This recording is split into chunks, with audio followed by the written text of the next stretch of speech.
Assalamualaikum warahmatullahi wabarakatuh. Perkenalkan, nama saya Faizatin Nasita, NIM 22210101942. Di sini saya akan menjelaskan tentang bagaimana perekonomian Indonesia di tengah resiko gagalnya bayar hutang Amerika. Indonesia sebagai salah satu ekonomi terbesar di Asia Tenggara tidak dapat menghindari dampak peristiwa global yang mempengaruhi stabilitas ekonominya. Saat ini, di negara ini sedang menghadapi risiko gagal bayar hutang Amerika Serikat yang dapat memiliki dampak yang signifikan terhadap perekonomian di Indonesia. Dalam pembahasan saya kali ini, saya akan membahas tentang tantangan yang akan dihadapi Indonesia dan peluang apa saja yang ada di tengah-tengah risiko gagal bayar hutang di Amerika. Yang pertama, ada ketergantungan terhadap ekonomi global. Sebagai negara yang terhubung dengan ekonomi global, Indonesia tidak dapat menghindari dampak dari risiko gagal bayar hutang di Amerika. Perubahan dalam arus modal, fluktuasi mata uang, dan penurunan investasi asing dapat mempengaruhi pertumbuhan ekonomi dan stabilitas keuangan negara. Di sini yang pertama ada dampak dari kegagalan utang Amerika Serikat terhadap ekonomi di Indonesia. Yang pertama dapat dilihat dari beberapa faktor yang mempengaruhi terhadap perkembangan ekonomi global secara nyata, yang masih diidentifikasi oleh yang pertama yaitu faktor geopolitik. Yang kedua, adanya potensi gagal bayar utang. Perkembangan ini pada akhirnya menjadi faktor yang menyebabkan ekonomi global semakin tidak jelas. Padahal faktor lainnya juga belum selesai, terutama karena adanya dampak kenaikan David Van Rate maupun dampak dari krisis Rusia.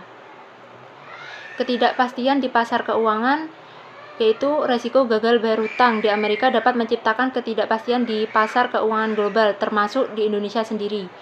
Investor mungkin menjadi lebih hati-hati dan melakukan aksi jual yang dapat menyebabkan penurunan nilai saham serta depresiasi mata uang negara. Selanjutnya ada dampak pada sektor real.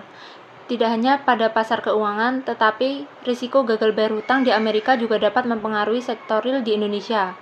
Penurunan investasi asing langsung dapat berdampak pada sektor industri, perdagangan, dan proyek infrastruktur yang pada gilirannya dapat mempengaruhi pertumbuhan ekonomi serta menciptakan lapangan kerja. Yang selanjutnya ada pengelolaan dan kebijakan fiskal. Dalam hal ini dapat mempengaruhi risiko gagal bayar hutang Amerika. Penting bagi pemerintah Indonesia untuk mengelola utang secara bijaksana dan menjaga stabilitas keuangan negara.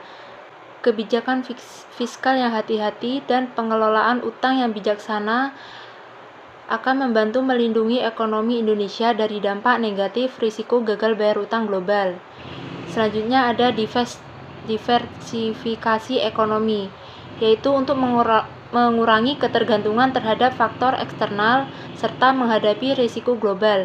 Indonesia juga perlu meningkatkan diversifikasi ekonominya, yaitu fokus pada sektor dalam negeri seperti industri manufaktur, pariwisata, pertanian, serta teknologi yang dapat membantu menciptakan lapangan kerja, meningkatkan pendapatan, serta meningkatkan daya tahan ekonomi dalam menghadapi risiko global. Selanjutnya ada peluang investasi dalam negeri, yaitu meskipun ada risiko yang harus dihadapi, Indonesia tetap menawarkan peluang investasi dan menjanjikannya. Pertumbuhan populasi yang besar, meningkatkan urbanisasi, serta permintaan konsumen yang kuat adalah salah satu faktor-faktor yang membuat pasar Indonesia menjadi daya tarik bagi investor.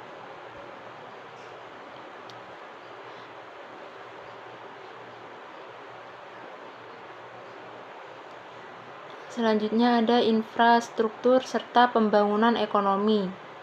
Investasi dalam proyek infrastruktur ini dan pembangunan ekonomi yang berkelanjutan menjadi kunci untuk memperkuat ketahanan ekonomi Indonesia di tengah risiko gagal bayar hutang Amerika. Peningkatan konektivitas melalui pembangunan jalan, pelabuhan, bandara, dan infrastruktur digital akan meningkatkan daya saing negara dan mendorong pertumbuhan ekonomi dalam jangka panjang. Meningkatkan ketahanan sektor keuangan adalah langkah penting dalam menghadapi risiko gagal bayar hutang di Amerika. Pemerintah juga harus memperkuat regulasi serta pengawasan keuangan, memperkuat lembaga keuangan, serta mendorong inklusi keuangan untuk memitigasi dampak potensial dari perubahan di pasar global. Selanjutnya juga ada kerjasama regional dan internasional. Menghadapi risiko gagal bayar hutang Amerika tidak bisa dilakukan secara sendiri. Kerjasama regional dan internasional penting dalam memperkuat kestabilan ekonomi.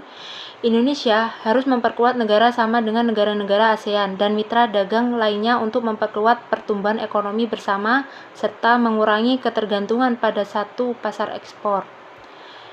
Investasi dalam pendidikan, serta pelatihan dan pengembangan sumber daya manusia menjadi kunci dalam menghadapi risiko ekonomi. Dengan meningkatkan kualitas tenaga kerja Indonesia, dapat meningkatkan daya saingnya dan menarik investasi yang lebih tinggi dalam jangka yang panjang. Demikian video tentang penjelasan kondisi ekonomi di Indonesia. Kurang lebihnya mohon maaf. Wassalamualaikum warahmatullahi wabarakatuh.